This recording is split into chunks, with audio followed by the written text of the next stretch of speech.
सोयगाव तालुक्यात मुसळधार पाऊस पडतोय। सोयगाव पासून जवळच असलेल्या रुद्रेश्वर लेणी परिसरात पावसाचा जोर जास्त आहे। तर रुद्रेश्वर लेणीच्या धबधब्यावरील पाण्याचा प्रवाह वाढल्याने लेणी जवळील दरड कोसळलेली आहे।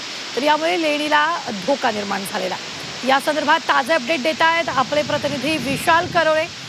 विशाल, आपण जर पाहिलं तर रुद्रेश्वर लेणीच्या धबधब्यावरील पाण्याचा प्रवाह वाढल्यामुळे लेणी जवळील दरड कोसळलेली, यामुळे लेणीला धोका निर्माण झालेला आहे। अगदी खरं आहे। परिसरातील नद्या नाल्यांना अक्षरशः पूर आलेला आहे। पाणी प्रचंड ओसंडून वाहते आणि याचा फटका सगळीकडेच बसतोय। रुद्रेश्वर लेणीजवळ सुद्धा पाऊस मोठ्या प्रमाणात पडला, त्यामुळे नदीला पूर आला, काही दगड निखळले आणि त्यामुळे लेण्यांनाही आता धोका निर्माण झाला आहे। सोबतच मराठवाड्यातील छत्रपती संभाजीनगर जिल्ह्यातील जवळपास 5 ते 6 तालुक्यांना पावसाचा मोठा तडाखा बसलाय। हजारो हेक्टर शेती पाण्याखाली गेलेली आहे। इतकंच नाही तर 2 लोक वाहून गेली अशी माहिती मिळते। तर जवळपास 30 ते 40 वर शेतकऱ्यांची जनावरं दगावली आहे अशी माहिती मिळते। खरं तर या हंगामात म्हणजे पावसाळ्यात वरुण राजाची मराठवाड्यावर कृपादृष्टी होती, नंतर ही दृष्टी वक्र झाली असं आपल्याला म्हणता येईल। गेली महिनाभर मराठवाड्यात पावसामुळे प्रचंड नुकसान सुरू आहे। लाखो हेक्टर शेती या पावसामुळे उद्ध्वस्त झाली आहे। महत्त्वाचं म्हणजे गेल्या आठवड्यात जो पाऊस आला होता त्यानंतर पंचनाम्यांना सुरुवात झाली होती आणि शेतकऱ्यांना नुकसान भरपाई मिळेल असं सांगण्यात आलं होतं। प्रशासनानं गेल्या आठवड्यात पंचनामे सुद्धा केले आणि नुकसानीचा एकूण अहवाल राज्य सरकारला पाठवला। आता त्याची मदत मिळेल अशी आशा असताना गेल्या 2 दिवसात पावसानं पुन्हा एकदा धुमाकूळ घातलेला आहे। खास करून बीड, जालना आणि धाराशिवचा काही भाग, तिथं जमिनी अक्षरशः खरडून गेल्या आहे।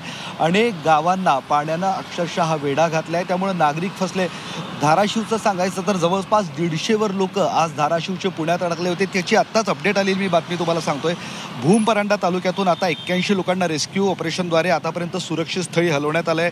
तर परांडा तालुक्यातील देवगार येथील 4 व्यक्ती पुरात अडकले होते, त्यांनाही काढण्याचे प्रयत्न सुरू आहे। सोबतच परांडा तालुक्यातील आतापर्यंत 150 व्यक्तींना इतरत्र हलवण्याचं काम सुरू आहे। तर लाखी गाव म्हणजे धाराशिवमधलंच लाखी गाव, तिथं 12 व्यक्ती बोटीनं सुरक्षित स्थळी आणण्यात आले आहे। तर तिथंच लष्कराचं हेलिकॉप्टर सुद्धा आलेलं आहे। लष्कराच्या हेलिकॉप्टरनं जवळपास आतापर्यंत 13 जणांना एअरलिफ्टिंग केलंय।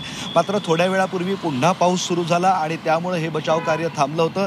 मात्र प्रशासन सज्ज असल्याचा दावा करत आहे आणि जे काही लोक पुरात अडकली आहेत त्या सगळ्यांना लवकरात लवकर बाहेर काढण्यात येईल अशा पद्धतीचं प्रशासन आश्वासन देत आहे आणि प्रशासनाचे प्रयत्नही सुरू आहे। मात्र अजूनही बीडचा काही भाग, धाराशिवच्या काही भागामध्ये जोरदार पाऊस सुरू आहे। खरं तर मराठवाड्याची पावसाची सरासरी यंदा पावसानं कधीच ओलांडली आहे आणि त्याच्यापेक्षा जास्त पाऊस सुरू आहे, म्हणजे अतिवृष्टी सुरू आहे। आणि या सगळ्यामुळं शेतीचं जे काही नुकसान झालं त्यामुळं आता ओला दुष्काळ मराठवाड्यात जाहीर करावा अशी शेतकऱ्यांची मागणी आहे, इथल्या राजकीय नेत्यांची मागणी आहे।